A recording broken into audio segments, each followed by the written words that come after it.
جو آدمی اپنے ماں باپ کے لیے مغفرت کی دعا کرتا ہے، چاہے وہ ماں باپ زندہ ہیں یا فوت ہو گئے ہیں، جو شخص کثرت سے اپنے ماں باپ کے لیے مغفرت کی دعا کرتا ہے، چاہے وہ ماں باپ زندہ ہے یا دنیا سے رخصت ہو گئے، فرمایا مرنے دم تک اللہ اس کو کسی کا محتاج نہیں کرتے۔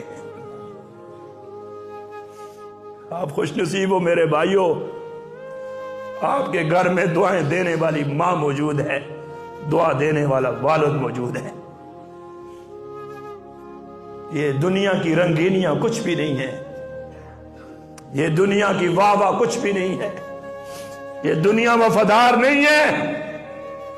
آپ کے وفادار آپ کی ماں ہے، آپ کا وفادار آپ کا والد ہے۔ ساری دنیا منہ پھیر لیتی ہے، ماں باپ اپنی اولاد سے کبھی منہ نہیں پھیرتے۔